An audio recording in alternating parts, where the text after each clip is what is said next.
Hello and welcome back to another synopsis topic. Today we'll be discussing secure synopsis of 31st March 2021.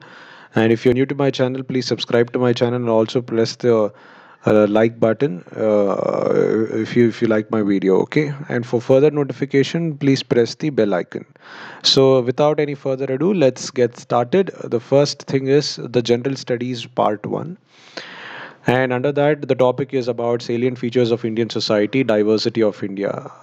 Okay, so let's get started with the questions and answers. This is a series where I will be reading the questions and also reading the answers so that you don't have to waste your time coming here in the insights page and reading everything once again. You can just play this video and just keep listening to it. Okay, let's get started. The economic challenges of the 21st century have been a major influence on life cycles of joint families. Discuss.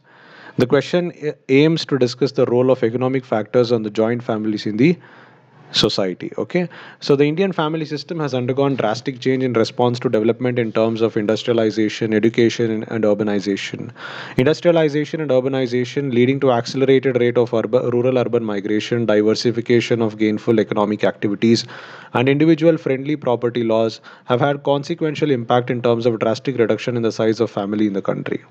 In India, the old traditional joint family system no longer continues. It was patriarchal in nature, its size was large, status of women in the family was very low. Members of the family had no individual identity, and the decision making power lied exclusively with the eldest male member of the family. The economic challenges of 21st century are phenomena such as globalization, demographic shifts, and even climate change are influencing the global economy, creating uncertainties regarding the future and demanding urgent attention.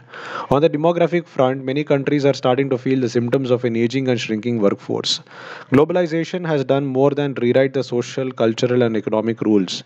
Digitalization and the imminent technological revolution it entails will configure labor markets and production models as we know them today.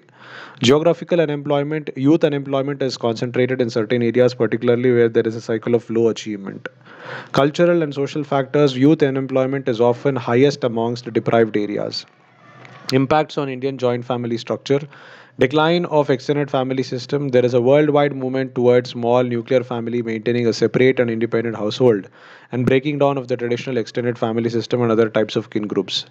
Their influence is declining in every field of life. A modified extended family structure is emerging in which individual nuclear families retain considerable autonomy and yet maintain connections with other nuclear families or so-called joint family.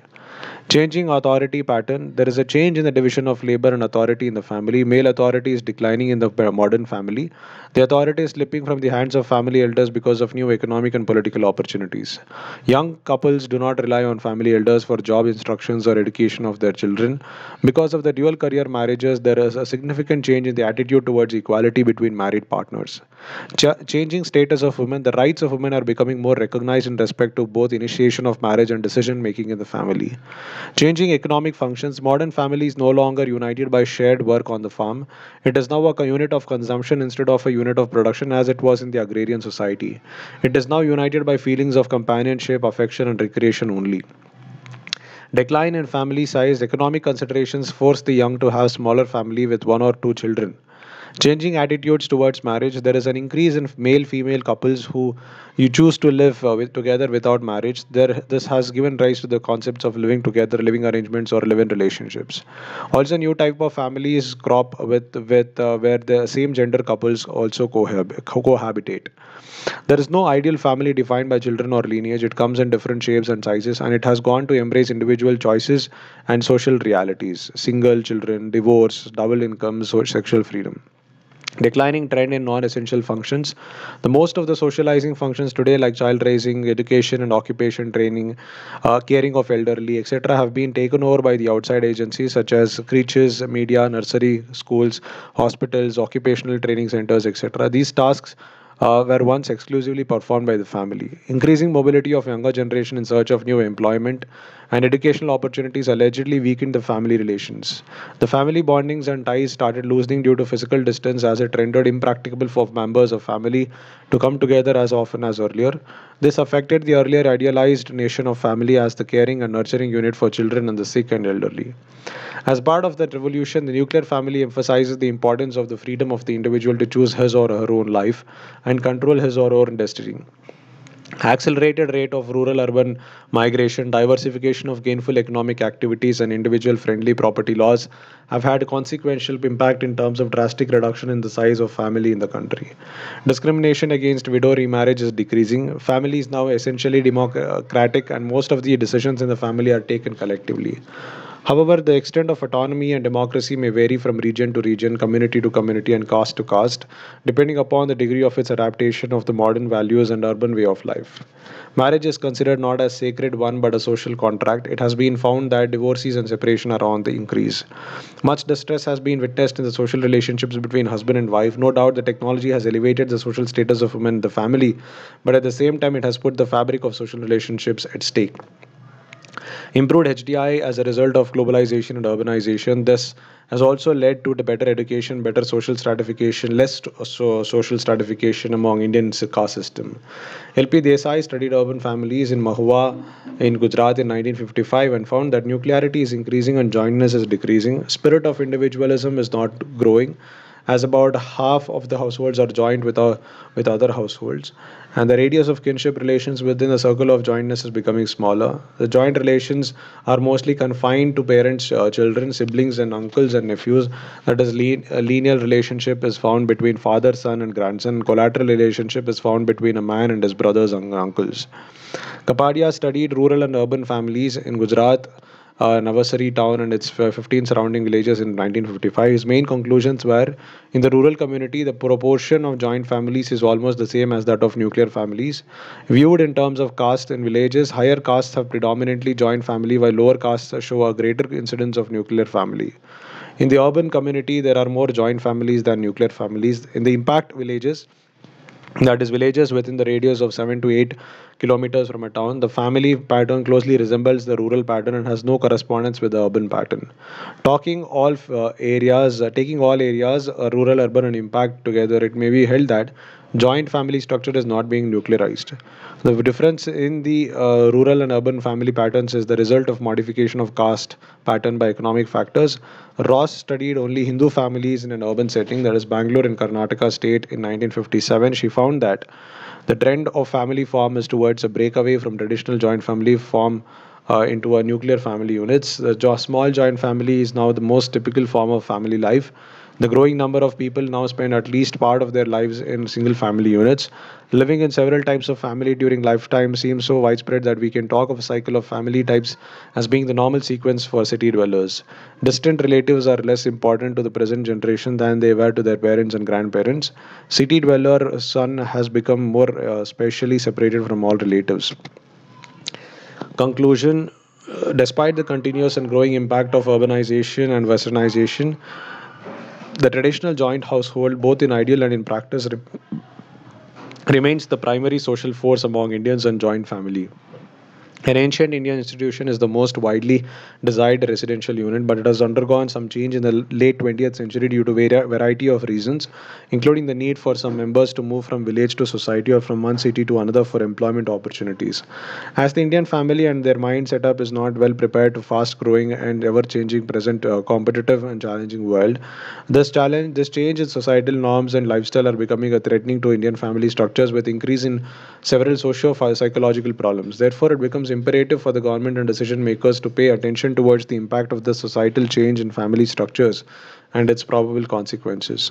General studies 2 is the next topic, and under that, the topic is effect of policies and politics of developed and developing countries on India's interest, Indian diaspora. Critically analyze on the impacts of recent developments on India's soft power paradigm. This article basically brings us the impacts of recent developments on India's soft power paradigm, for example, vaccine distribution or yoga.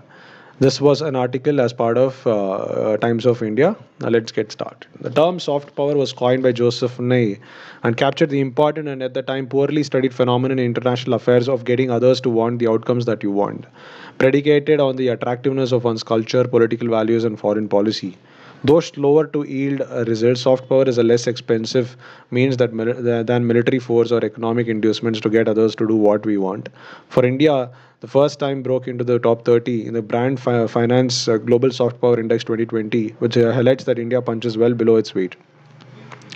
India's leverage of soft power till date, India's spiritualism, yoga, movies and television, classical and popular dance and music, its principles of non-violence, democratic institutions, plural society and cuisine have all attracted people across the world. International Day of Yoga reflects yoga's immense popularity worldwide, underscoring its richness as a soft power resource.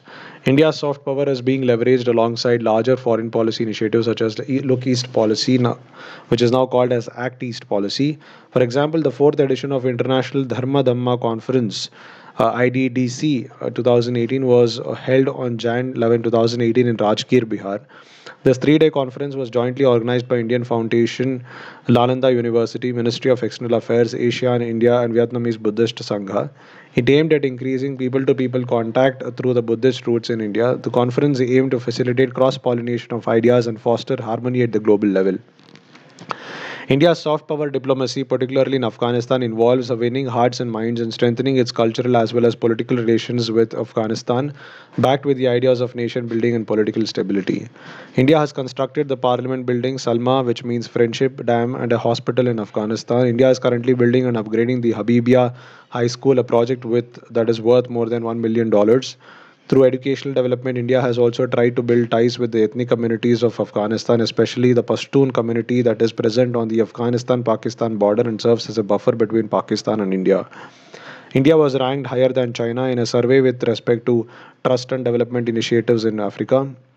India's track record of democracy, liberty, and culture are main reason why nations like USA, France, and Sweden have given advanced military equipment to India. India is also expanding its development assistance to countries such as African countries beyond its traditional relationships within the Commonwealth in an effort to secure access to natural resources as well as serve its broader strategic aims. Example, currently India's forte in the continent has been developmental initiatives such as Indian Technical and Economic Cooperation. Team 9 and Pan Africa e Network, among others, are aimed at building institutional and human capacity as well as enabling skills and knowledge transfer. Diaspora diplomacy on the rise, who increase India's soft power abroad. India has been celebrating Pravasi Bharati Divas. Initiatives like No India program have garnered a lot of response, helping Indians connect to their ancestral roots in India and knowing about the contemporary India. Indian American have established several advocacy organizations and political action committees on a wide range of issues of importance to India, like Kashmir. Humanitarian assistance. India's foreign aid initiatives or activities have now also extended to humanitarian assistance, such as when its Navy participated in an ad hoc coalition with the United States, Japan, Australia, and Singapore to disperse blankets and tents in the aftermath of the 2004 Indian Ocean tsunami. As recently as in 2019, India was the first responder to the Cyclone Idai crisis in Mozambique. This has immense potential in the backdrop of China's string of pearls in the Indian Ocean region. India's Tsunami Warning Center and Information Sharing IFC Gurugram with littoral states of Indian Ocean can prove strategic in geopolitical expansion. Recent developments and its impacts on India's soft power paradigm. India's soft power attraction is dented when parliamentary bills affecting millions of farmers are rammed through without proper discussion or adequate consultation with stakeholders. India's appeal as an open society is questioned when too many journalists are either embarrassingly kowtowed to the government or are pillared on charges of sedition for reports critical of the government. India's respect dwindles when government enforcement agencies unerringly target political opponents of the government. India's claim to internal cohesion takes a hit when the entire opposition says the government is practicing coercive federalism. India's creative freedoms are doubted when the artistic community is seen to be coerced into conformity. India's self esteem takes a dip when 150 leading academics from Yale, Yale, Harvard, Columbia, MIT, LSE, among others, right to protest the resignation of a professor who became a political liability only because he critiqued the government. India's image of an inclusive civilizational society is eroded when it becomes clear that there is a cynical agenda to engender religious strife for short term political gains. India's credibility as a mature democracy becomes a laughing stock when elected CMs of states give divine status to their supreme leader, the Prime Minister, and equate him with Sri Krishna and Sri Ram. Way forward, India's culture, heritage, and its pluralism are its strengths. India is respected for its values of democracy, openness, diversity of thought, respect for all religions, and freedom of expression. We have the potential to be world leaders in not only economic terms but as a free, vibrant, and dynamic nation. Ultimately, the soft power quotient of a country is not about the effectiveness or otherwise of government propaganda, it's about perception of how others inherently see you. Civilizations are judged not only by artifact, merchandise, or arsenal, but by what they stand for and the spirit that animates them. Utilize the strong cultural and civilizational potential of Indian diaspora. India must capitalize on the goodwill and the potential soft power it has created. These will help in achieving greater heights in India's soft power. Let's conclude this question. Without soft power, hard power lacks its intellectual and cultural edge. While soft power provides the ideas and motivation, hard power gives the tools and weapons for the soft power to expand. A good balance of both makes a nation stronger militarily, economically, and culturally. India must continue to expand its soft power investments while building hard power capabilities. This augurs well with the neighborhood reality where it faces two hostile nuclear powers. Let's move on to the next topic, which is the welfare schemes for vulnerable sections of the population by the center and states and the performance of these schemes, mechanisms, laws, institutions, and bodies constituted for the protection and betterment of these vulnerable sections. Although the Good Samaritan law is a stride in the right direction, at the same time there needs to be more wakefulness around the subject. Deliberate. This article was appeared in the Wire. The Good Samaritan law is an important legislation passed in the year 2016, and this is an important part of the UPSC exam point of view of polity, governance, road safety, health facilities, and society. Let us go ahead and answer this question. Good Samaritan, which means helpful bystander, is a person who offers assistance to the accident victim without fear of any criminal or civil liability. The objective behind effecting Good Samaritan law is to protect the bystanders from getting embroiled into police investigation or be subject to harassment due to the legal procedures involved if they decide to help accident victims or even inform hospital and police. The Supreme Court recently approved the guidelines issued by the Center for the Protection of Good Samaritans at the hands of police or any authority. The guidelines clearly stipulate that people who help victims of road accidents or other calamities are not harassed in any way. The need for Good Samaritan law, the 201st Law Commission of India, in a report, noted that over 50% of road accident deaths can be averted with timely medical care within the first 1 hour. This translates to 70,000 lives that could be saved. India reports on an average 15 deaths per hour due to road accidents. The major impediment for bystanders in helping accident victims is harassed by police and other complex judicial processes. A World Health Organization report claims that skilled and empowered bystanders play a crucial role in saving lives. And in order to enable bystanders to come forward and help injured persons, a supportive legal and ethical environment is needed.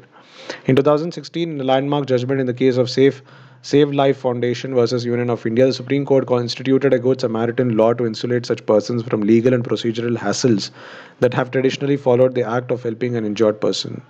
Importance of the guidelines approved by the Supreme Court. The decision of the Supreme Court granting legal teeth to the guidelines assumes significance because the center has always claimed that it has found it difficult to enforce guidelines in the absence of any statutory backing.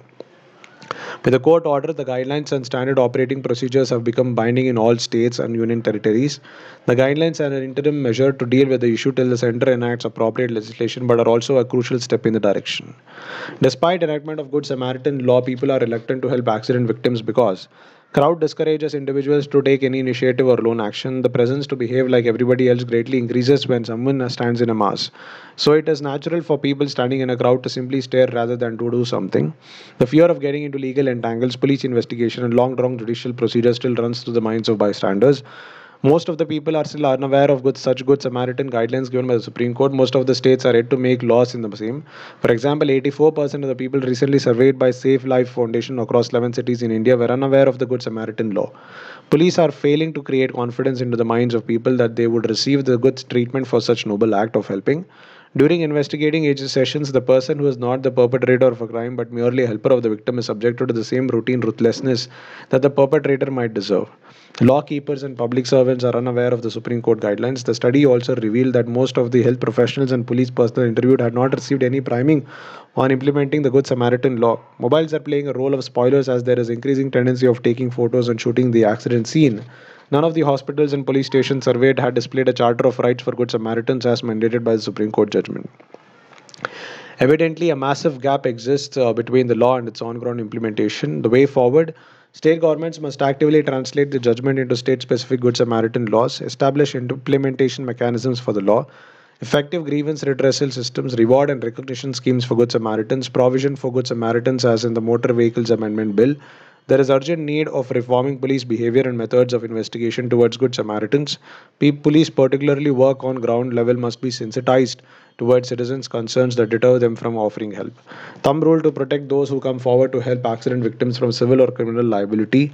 It will be optional for them to disclose their identity to the police or medical personnel. Conclusion: there are still early days in these are still early days in the history of Good Samaritan law. It will take a long time for people to feel secure under its provisions. The will of the society to bring positive change would save many premature deaths.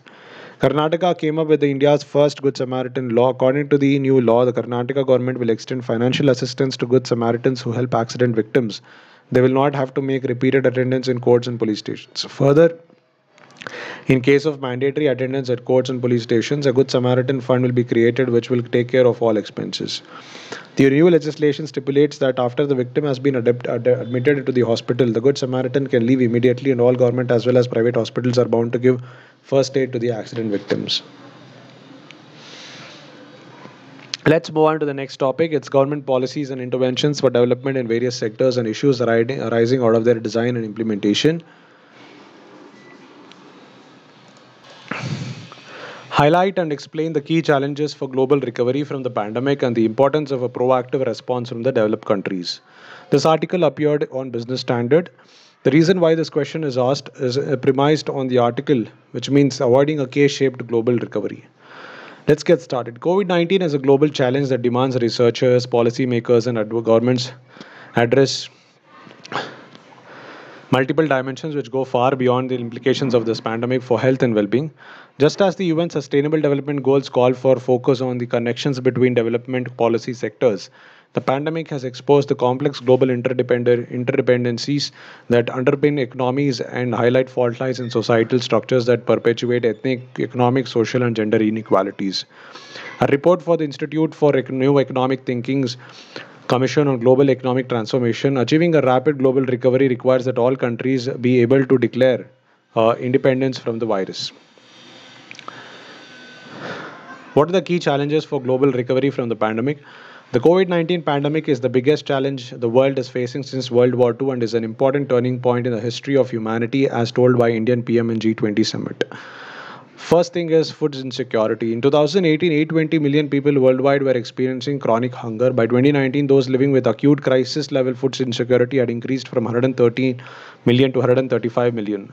COVID-19 could almost double this number to 265 million by the end of 2020. Without international collaboration, protectionist measures by national governments and disrupted supply chains could cause food shortages, increasing food prices worldwide.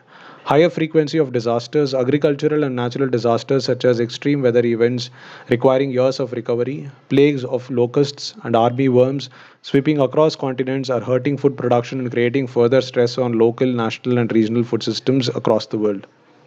Antimicrobial resistance could increase following extensive antibiotic use for patients with COVID-19 and interrupted treatment of existing conditions. Education crisis. Most governments around the world have temporarily shut schools in an effort to enforce social distancing and slow viral transmission. The UN Educational, Scientific and Cultural Organization estimates that 60% of the world's student population has been affected, with 1.19 billion learners out of school across 150 countries. Loss of access to education not only diminishes learning in the short term but also increases long-term dropout rates and reduces future socio-economic opportunities. Human rights violation. Even without a pandemic, conflict is often the ultimate social determinant of health, producing a wide variety of health challenges ranging from constraints on health systems to difficulties in delivering and accessing health services. COVID-19 amplifies government's potential to exercise unlimited executive powers that might exacerbate conflicts and have a devastating impact on conflict-affected populations. The UN Security Council's call for a global ceasefire to allow access to vulnerable populations for prevention of and response to COVID-19 has not been heeded, and there is increasing exchange of artillery and shelling across some of the oldest conflict fault lines. International agreements, treaties, and peace agreements have been disregarded as the world focuses on COVID-19. Mobility issues of displaced persons. Mobility issues of displaced persons. Restrictions on mobility could have devastating effects on the world's 79.5 million displaced persons, many of whom live in crowded conditions with limited access to employment and services. COVID 19 might be the first major challenge to the global impact on refugees and global impact compact on safe, orderly, and regular migration, both of which promise a whole of society approach. Child and women health adverse effects are likely to include rising childhood malnutrition, potentially rickets, and in the longer term increased incidence of chronic conditions due to reductions in physical activity and income. Importance of a proactive response from the developed countries. Agile and urgent responses to specific needs arising from the conflicts emergency of the current pandemic are clearly crucial. Mitigation measures that are affordable and appropriate for diverse resource poor environments are urgently required. Beyond unleashing their physical firepower, developed countries would help themselves and the global recovery by pursuing their three policies. First, they should push for a large issuance of special drawing rights and the International Monetary Fund's global reserve asset. As matters stand, the IMF could immediately issue about $650 billion in STRs without seeking approval from member state legislatures. And the expansionary effect could be boosted significantly if rich countries were to transfer their disproportionately larger allocations to countries in need of cash. The second set of actions also involves the IMF, owing to its larger role in shaping macroeconomic policies in the developing world, particularly in countries that have turned to it for help with the balance of payments problems. In an encouraging sign, the IMF has actively supported the pursuit of massive, prolonged fiscal packages by the US and European Union and has even recognized the need for enhanced public spending in developing countries despite the adverse external conditions. Lastly, developed countries could orchestrate a comprehensive response to the overwhelming debt problems many countries are facing. Money spent servicing debt is money that is not helping countries fight the virus and restart their economies. The responses of the education systems to COVID-19 need to be particularly cognizant of cultural and contextual factors, including gender, socio-economic, and geographical differences, in order to ensure that they do not exacerbate inequalities. Political leaders in the developed world must recognize that no one is safe until everyone is safe, and that is a healthy global economy is not possible without a strong recovery everywhere.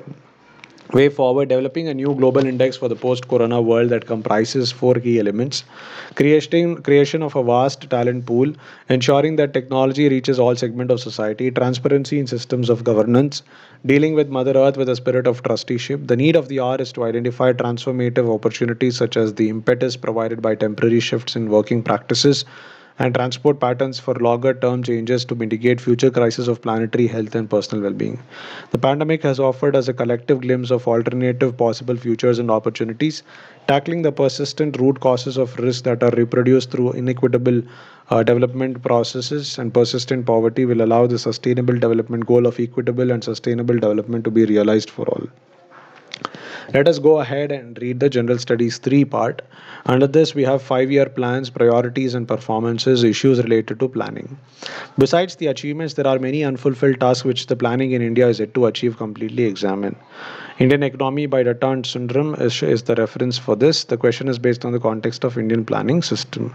The term economic planning is used to describe the long-term plans of the Government of India to develop and coordinate the economy with efficient utilization of resources. Economic planning in India started after independence in the year 1950, when it was deemed necessary for economic growth and development of the nation. About 5-year plans. After independence, India launched a program of 5-year plans to make the optimum use of country's available resources and to achieve rapid economic development. In India, development plans were formulated and carried out within the framework of mixed economy. In India, economic planning was adopted in the form of 5-year plans and was seen as a developmental tool on account of various reasons. The need for social justice, as experience of the past 5.5 decades suggests that in a free enterprise economy, economic gains do not necessarily trickle down, and judicious mobilization and allocation of resources in the context of overall development program in the light of the resource constraint in India. So far, 12th five-year plans have been formulated since the year 12th five-year plan came into force once it was approved by the NDC on 27 December 2012. Achievements of five-year plans: economic growth, progress in agriculture, industrial growth, public sector units, infrastructure, education and healthcare, growth of service sector, savings and investment, science and technology, foreign trade. In all these areas, we have seen some improvements and achievements. Now, let's have a look at each one of them. Economic planning in India has been successful in increasing the national income and the per capita income of the country, resulting in economic growth. The net national income at a factor cost increased from rupees 4,000 billion to 45,733 billion in 2011 2012. The per capita income increased from 8,876 to 38,000 during the same period. The average growth rate has increased from 3.5% during 1950 to 70 to 5.5% in the 90s. The economy recorded a growth rate of 7.8% during the 11th five-year plan. Progress in agriculture. The first five-year plan focused on agricultural development. However, agricultural sector did not receive priority in the subsequent plans. Yet, with various initiatives implemented in the agricultural sector, such as the Green Revolution and agricultural pricing policies, there has been a considerable increase in the output of the agricultural sector. The index of agricultural production increased from 85.9 in 1970-71 to 165.7 in 1999 and 2000. The production of major food grains, which includes rice, wheat, coarse cereals, and pulses, has increased from 77 million tons in 1958 to 252 tons in 2015. With the introduction of Green Revolution, the yield per hectare of food grains has increased from 662 kg in 1959 to 2056 kg in 2015-16. Similarly, the production of commercial crops has also recorded an increasing trend. Various reforms in the agricultural sector, such as Rashtriya Krishi Bima Yojana and Kisan Credit Cards during the 9th plan, and National Food Security Mission and Rashtriya Krishi Vikas Yojana during the 11th plan, have been quite successful in improving the performance of agricultural sector. Industrial growth. Economic planning has also contributed to the progress of the industrial sector. The index of industrial production increased from 54.8 in 1950 to 152.0 in 1965, which is about 176% increase in production during the first three five-year plans. It went from 109.3 in 1981 to 232 in 1993. Taking 2004 as the base year, the index of industrial production recorded an increase from 108 in 2005 to 181 in 2015. The introduction of reforms in 1991 relieved the industrial sector from numerous bureaucratic restrictions that were prevalent earlier. This has led to the rapid growth of the industrial sector in India. India has made remarkable progress in cotton, textiles, paper, medicines, food processing, consumer goods, light engineering goods. Right, so the introduction of reforms in 1991 relieved the industrial sector from numerous bureaucratic restrictions that were prevalent earlier.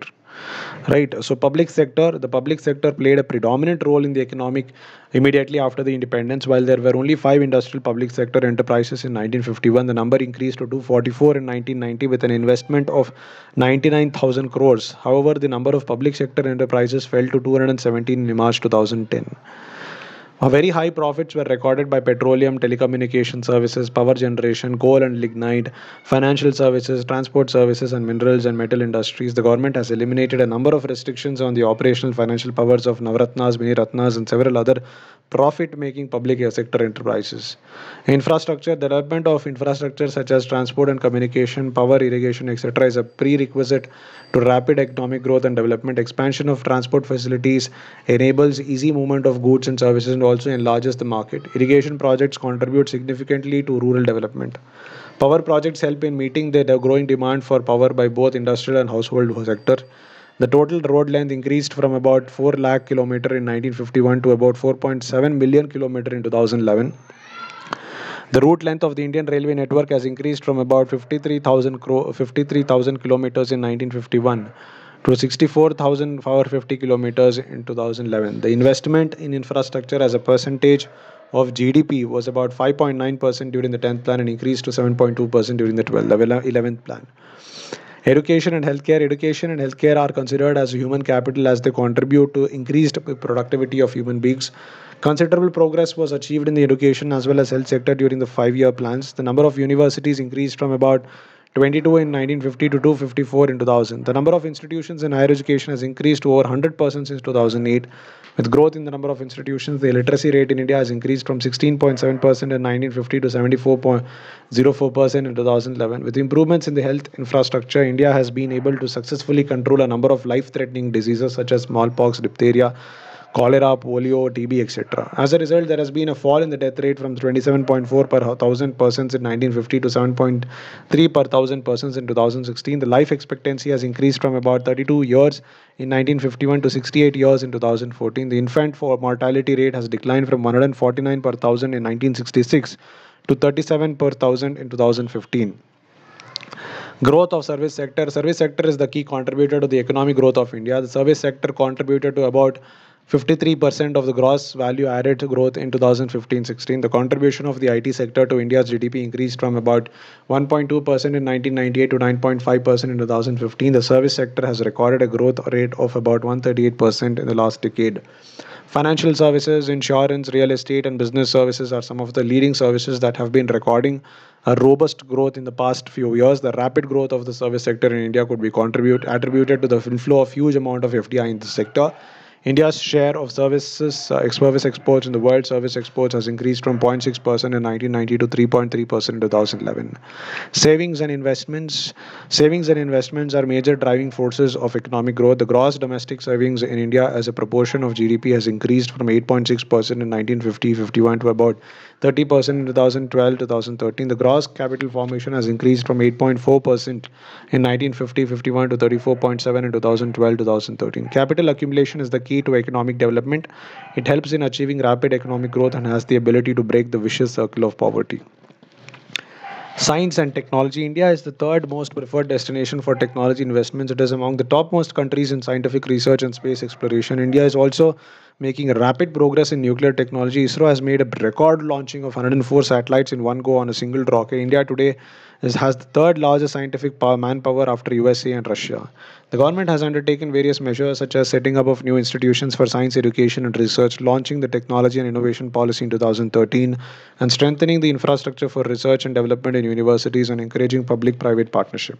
Foreign trade. On the eve of independence, India's primary exports were agricultural commodities, and UK and US were its major trading partners. India was largely dependent on other countries for various capital and consumer goods. However, with the development of heavy industries during the five-year plans, India has been able to reduce its dependence on other countries and was able to achieve self-reliance in a number of commodities. With the liberalization of trade, India now exports about 7,500 commodities to about 190 countries, and it imports about 6,000 commodities from about 140 countries. The exports of the country increased from 54 billion in 1977 to 17,000 billion in 2015-16, and imports have increased from 60 billion to 1977 to 24 billion in 2015-16. Now let's look at the major failures of planning: slow growth, neglect of agriculture, unemployment, widespread poverty, inflation, rising inequality, and political instability. All these have caused major failures of planning. The planning process in India has been able to achieve considerable increase in the national income and per capita income. There is no doubt in it. Yet the rate of increase has been slow as compared to developing countries like China, which have been able to achieve more than 10% growth rate consistently. India was able to achieve a growth rate of only about 4 to 5% during the pre-reform period. It was only during the post-reform period, that is after 1991, that the country could experience a growth rate of over 7%. Neglect of agriculture. The five-year plans failed to pay attention to the agriculture sector except for the first five-year plan. As a result, the agricultural growth rate declined from 33.62% in 1991 to 8.8% during 2009-2010, and the share of agriculture in GDP declined from about 50% during 1950 to about 60% of the GDP in 2015. Unemployment. The plans have failed to address the problem of unemployment, which is the cause of many social evils. The unemployment rate has marginally reduced from 8.35% during 72 to about 6.53 in 2009. It was about 4.19% in 2013. The growth rate of employment has recorded a decline from 2.61% in 72 to 1.5% during 2009 and 2010. The employment in primary sector recorded a negative growth of 0.13% in 2009-2010. Widespread poverty. Failure to address the problem of unemployment has resulted in widespread poverty in the country. The first four plans failed to address the problem of poverty. It was only during the fifth five-year plan that measures were taken to tackle poverty directly by introducing various poverty alleviation programs. These programs, however, have achieved only limited success. The poverty rate in India declined from about 26.1% in 2000 to 21.19% in 2011. Inflation poverty is aggravated under the situation of inflation. The 5 year plans have not been able to stabilize the prices, due to which there has been a steep rise in the general prices. The inflation rate was around 10% in 2012. Can you Rising inequality. With rapid economic growth, the country has been witnessing a rise in the level of inequality. It has been estimated that richest 1% own about 58% of the country's wealth. Poor performance of the agricultural sector and lack of investments in rural infrastructure are cited as the primary reason for such rising inequalities. Political instability and inefficient administration are the major hurdles in successful implementation of the plans. Though the plans are formulated after complete analysis of the economic situation, most of the plans fail to achieve the targets due to inefficient administration, corruption, vested interests, and red tapeism. Conclusion. The achievements and failures of the economic planning in India thus reveal the underlying gaps in the process of planning. It is undeniable fact that the current level of growth and development that the country has achieved could not have been possible without planning. Yet, a systematic and efficient implementation of the plans and strategic policies to tackle the problem of unemployment and poverty would take the country to greater heights. It is strongly believed that the Niti Aayog would address these gaps that existed in the planning process in India and would strive to build a vibrant economy over the years. Let's move on to the next part, that is General Studies 4. And this is part of the ethics section. And here we have a case study, that is Public or Civil Service Values and Ethics in Public Administration, Status and Problems, Ethical Concerns and Dilemmas in Government and Private Institutions, Laws, Rules, Recognitions, Regulations, and Consigns as sources of ethical guidance, Accountability and Ethical Governance, a strengthening of ethical and moral values in governance, Ethical issues in international relations and funding, Corporate governance. You are a senior level officer in the government responsible for utilization of a corpus of 800 crore fund for some welfare activities. You have been told by a minister of a state to divert the fund for flood relief in the state. Although you have the power to do so, but any diversion of the fund needs proper justification in the annual financial report, and if found any lacuna, then it can be the case of financial impropriety. Will you divert the fund? Explain and give your view. The question is a case study involving ethical factors and dilemma. Now let's have a look at the answer that's written here. Financial propriety is a test of integrity and probity in governance. As civil servants have greater discretion in allocation of resources, it must be ensured that such a responsibility is executed in a prudent manner. Ultimately, civil servants implement the welfare schemes along with fund management earmarked for the same. Hence, there cannot be any scope for mismanagement of such funds. Let's have a look at the body. Misutilization, underutilization, and misappropriations are major problems that lead to public fund wastage. This can lead to a failure of social cause for which public fund was issued. Therefore, as a civil servant, the foremost responsibility is to use these funds judiciously for the greater good and welfare of the people. Stakeholders, myself as a senior level officer, minister of the state, people who are dependent on government's welfare expenditure, flood victims, ethical issues, probity in governance, dilemma in adhering to suggest directions from higher authority, possibility of indictment for financial impropriety. What is the course of action that I would be taking? This case involves taking a decision to divert a fund earmarked for welfare activities to flood relief. As the order has come from the minister himself, it cannot be ignored. Moreover, immediate attention also needs to be given for flood relief, as it is unexpected disaster causing a lot of human misery and displacement of people. As the funds are earmarked for welfare activities, flood relief can also come under such an activity. I would explore the option of diverting the funds under the framework of existing rules. Firstly, I would form a committee of senior officers to ensure that the standard operating procedure in such situations are adhered to. With the advice of the committee, I would keep aside maximum possible amount from the corpus of 800 crores for flood relief and ensure it is used judiciously for the purpose. As the decision of using the fund for flood relief would be endorsed from the committee of senior officers after due consideration, it would suffice for the right justification in the annual financial report. Moreover, flood relief also falls under welfare activity under public emergency. Thus, probity would also be upheld in administration. Conclusion. Effective utilization of public funds is crucial to meet development goals. It is here that civil servants must ensure there are no underutilization or misappropriation of these funds. Efficient utilization of funds is necessary for socio-economic upliftment of people and increase the quality of human capital in the country. Let's move on to the next topic, that is public civil service values and ethics in public administration. Status and problems, ethical concerns and dilemmas in government and private institutions, laws, rules, regulations, and consigns as sources of ethical guidance, accountability and ethical governance, strengthening of ethical and moral values in governance, ethical issues in international relations, and funding corporate governance.